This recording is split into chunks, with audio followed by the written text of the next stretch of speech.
It's time for Work Comp Talk. Coming to you from the Pacific Workers Studio in Concord, California. It's Work Comp Talk. Interesting people talking about interesting things that affect the lives of everyday people that keep our communities moving. Sponsored by Pacific Workers Compensation Law Center, the lawyers for injured workers.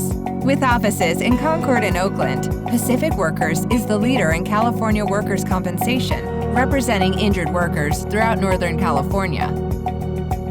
Pacific Workers, pacificworkers.com, the lawyers for injured workers.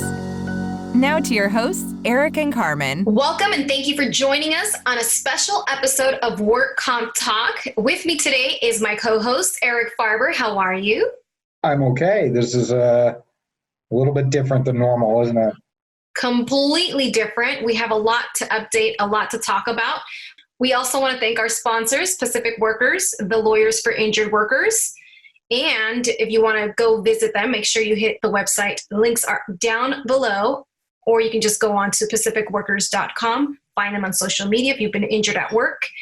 Definitely want to get in touch with them. They will definitely help you. Free consultations, free case evaluations, and you can do everything from the comfort of your home. So, Eric, there is a lot to talk about today, specifically circling around every episode that we have featured within the first season, which was a lot of the COVID stuff. A lot has happened.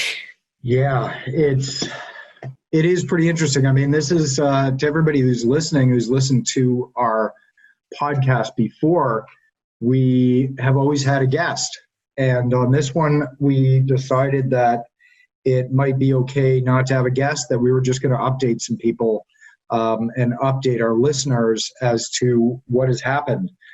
Season 1, which was great. We have 10 amazing episodes.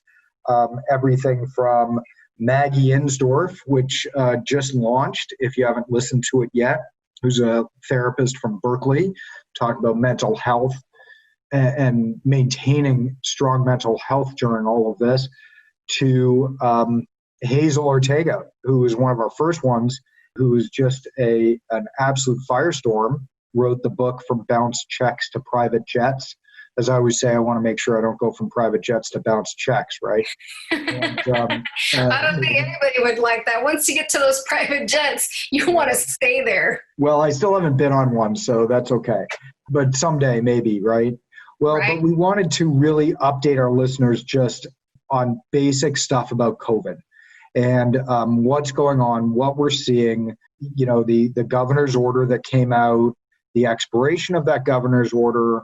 You know, I have been in touch with several people. I was in touch with Assembly Member Rob Bonta the other day about some of the issues that have come down from the Department of Industrial Relations to try to help injured workers that are actually backfiring, and we're trying to work to see if we can help the legislative process with getting some of that stuff changed.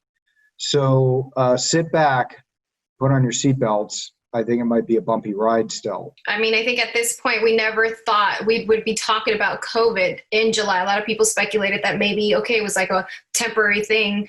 And if I'm not mistaken, one of the first persons that continued to push it and say, hey, we're not going anywhere, this is going to be the new normal, was yourself, Eric. I remember when we recently had left the office, we were not planning on coming in right away after the first, say, okay moment. We said we were going to sit back and see how everything panned out. And exactly what you said is exactly what has happened. So, yes. If I was only this good on the stock market, right? Really, I would tell you at this moment, please tell me where to set my money. I would 100% guarantee that it would considered more than likely to be a win if it came from your mouth. Well, we did. For those of you who don't know, we send our company home before the lockdown order in the Bay Area, which was the earliest one in the country. I was actually on Legal Talk Network's Unbillable Hour podcast right in that first week. It's very interesting. That podcast was just released today, and we're now in mid-July, and they just released it, and I listened to it. And it was very interesting because we sort of talked about those early days, and I was talking, and the person interviewing me was Chris Anderson, who from Legal Talk Network. Chris was in New York, and they hadn't been locked down yet. They hadn't even hit they hadn't hit their wave yet of what was going on. So it was very interesting. But I did foresee what was happening, because pandemics need to have certain things happen in order for them to slow down and shut down. I don't want to try to politicize things, but when you're looking at this, it's very important to take certain precautions, which I think there was very mixed messaging. And for anybody we speak to leaders of companies, we speak to workers in companies. And if anybody's ever worked for me, they know that I don't care who you are, you're a leader in your company, whether you're scanning mail or, the director of operations, right? And so everybody has to participate in leadership. And I just don't think that we were getting that type of leadership on any level in our government. And it requires that very clear, concise, positive messaging. I think we saw it in several different countries like New Zealand and Australia, and even places that you wouldn't necessarily expect it, like Vietnam and South Korea, which have done really, really good jobs of stemming the tide. Do you think that some of those countries have became the way they, or have handled COVID the way they have because the people also have a lot to do with it? There is always some sort of believe in their leaders, and it has a big factor in it? Well, look, there's, we're talking about different forms of governments, but for the most part, we're talking about places that they all have opposition governments or oppositions. The leader of New Zealand didn't win 100% of the vote. Same with any of the other places. So, no, we can't say that completely. But I think the leadership took a different approach and, kind of gathered everybody up and said, we're all in this together, and these are the things that we're going to have to do. And I think there's a lack of trust in our leadership right now on lots of different levels. I'm not talking just about the federal government, but it is very important to do sort of a standardized messaging. And so we brought that down to our company as well. But here's what's going on for, specifically for the workers. The initial was that the essential workers had a presumption if they did get COVID. In California, we're still seeing a rise. In the Bay Area, we're seeing a rise, but it's still much slower. But that presumption that came out as an executive order from Governor Newsom has expired. We do expect that it probably will be renewed. That is, if it hasn't already, we have not gotten word of it yet.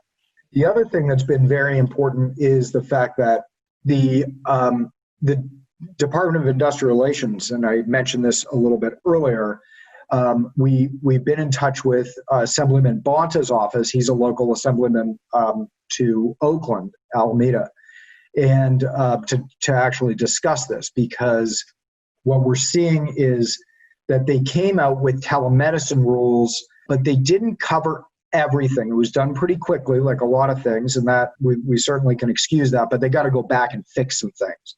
And the main thing is you're allowed to do QMEs now. Those are the qualified medical exams, which help set things like TTD, the total temporary disability. However, there's still a overarching regulation that says these have to be done in person. So unfortunately, what we're seeing is a lot of obtrusive defense attorneys and insurance companies objecting to doing these by telemedicine, and the judges not being able to do anything about it. And so we're hoping that they're going to change that legislation from the DIR to say, unless there's a compelling reason not to do it by telemedicine, that it should be done by telemedicine. Because I really see that this is going to go on for quite some time. And really, it's going to go on until there's 70% or more of the population have some sort of immunity.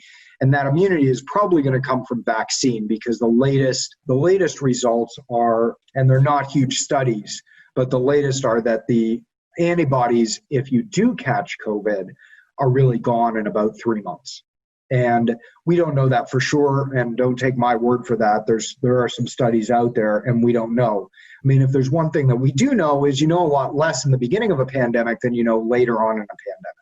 There was a couple of articles that I recently had just bumped into that there was actually a vaccine that was getting more advanced into getting the approvals more than anything, and to just being able to kind of help out in the pandemic.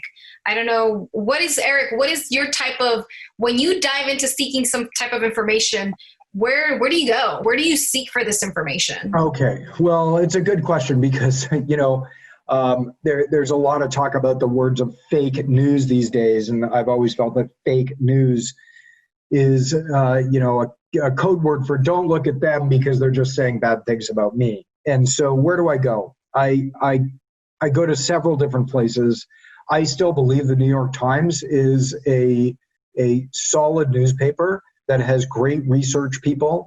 Sure, it's a little bit left-leaning, but they fact check, right? The problem with blogs is they don't fact check, right? And blogs will cite to other blogs. Right. You want to be careful of places that cite to other places that still don't fact check and they use them as facts. But where do I go? I go to The Economist. I'm trying to follow on the Mayo Clinic is putting out quite a bit of stuff. Johns Hopkins is putting out quite a bit of stuff. The London Times and the Financial Times are also pretty solid publications. And the Los Angeles Times still has stuff. I don't read that quite as much. And if I read an article that cites to stuff, especially because we run a workers' comp firm, I want to know real stuff and real data. I'm actually going to go try and find the source data, which means that if they cite to a study, they usually hyperlink it if it's on the internet. I will actually go to that study and try to determine how large the population was, how large the study was. If a study has 100 people, I don't care as much as if it has 1,000 people or 10,000 people. I'm also trying to find who sponsored the study. So if a study about a drug is really successful, if the people who actually sponsored the study was an organization that is funded by the drug company, I'm going to take that with a grain of salt. So it's very difficult to find stuff. And it takes a lot of time to try to research. So, there were a lot of people out there who were citing studies that masks didn't work. Well, it was pretty crazy because the study that they were actually citing was a study, I believe it was Vietnam, and I actually read the study where they said that healthcare workers who were given cloth masks and in a medical facility and wore those cloth masks for 6 weeks, it did not stop the spread of various viruses. And this study was done like back in the 80s or 90s. And so I looked at that and I said, this is really bad. And this is dangerous spreading of information. So when I started seeing stuff like that written into what they called real news, I was starting to get very concerned with what was happening. As you know, Carmen, we bought 5,000 cloth masks at the very beginning of this to hand out. I didn't care what anybody said. Masks work to stop the spread of various airborne anything. And it was pretty obvious that this virus is going to be airborne. So I'm very, very careful about where I get stuff. And before I talk about it to anybody, before we write about it or anything else, we try to verify it as much as possible. We try to get to the source information. Same thing with the DIR. When we're looking at these various things is we want to know what is going on so we can advise our clients the best way possible. And we can advise right here on Work Comp Talk, which is why we, only have 10 episodes a season, so we can make sure that we're getting the best people, to put on who are well-researched in what they're talking about, right? And I think we definitely did nail that for the first season. I mean, the people that were on were people that were, just like you've just mentioned it, getting the sources from the right places. They weren't talking about something that they just randomly happened to just see. It was something that, for example, on the first episode with Otis Landerholm, he was on top of everything that was happening as far as the law of immigration and also circling, and it was in the early stages of COVID.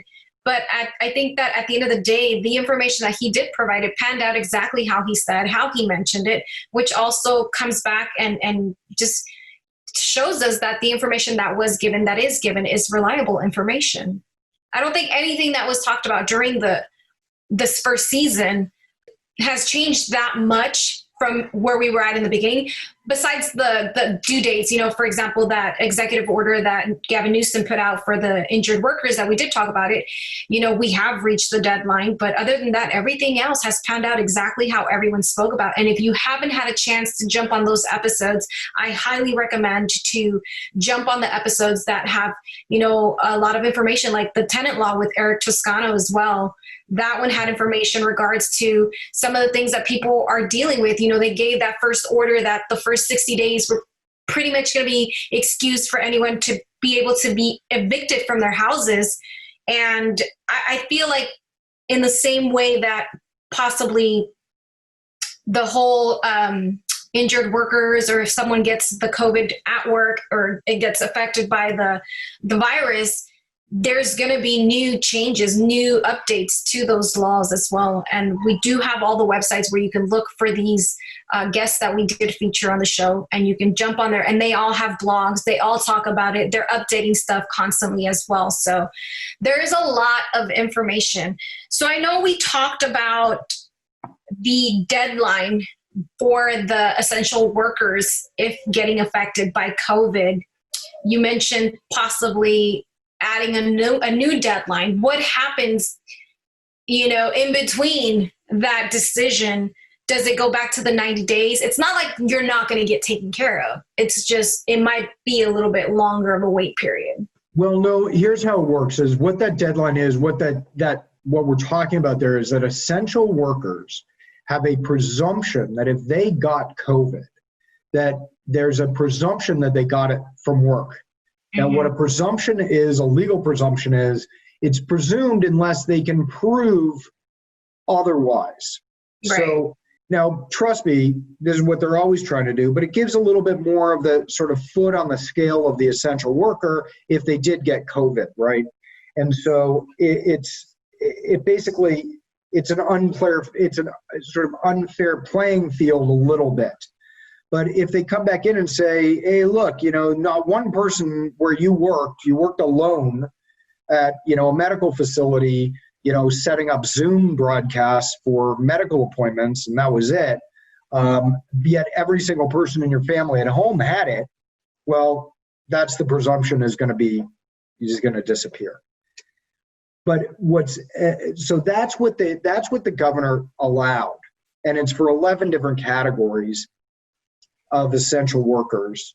It actually kind of expanded the whole idea of essential workers to numerous people. Governor Newsom has been pretty good about that. But that presumption has sort of expired.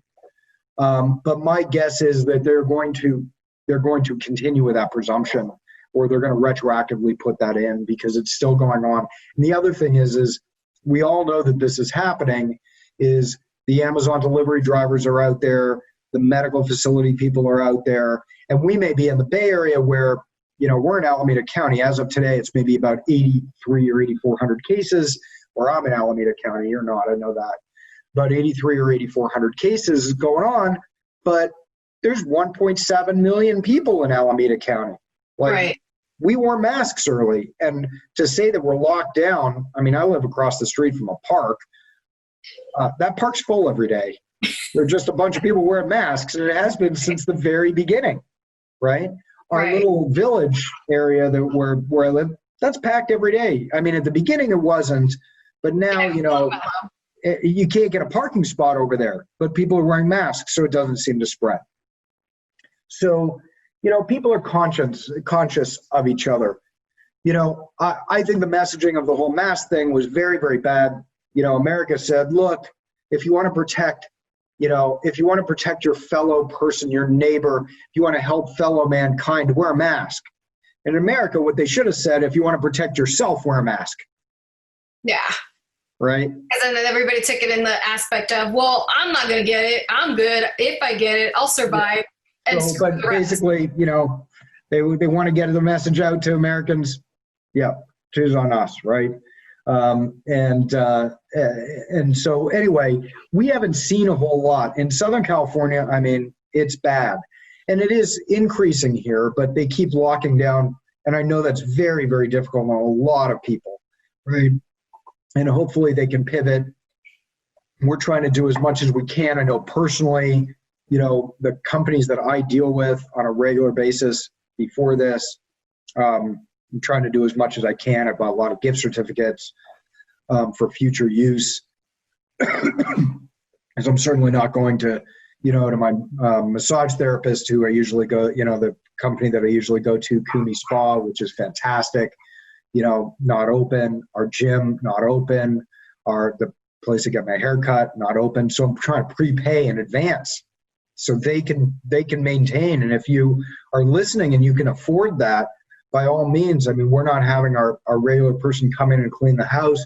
We're still paying them, right?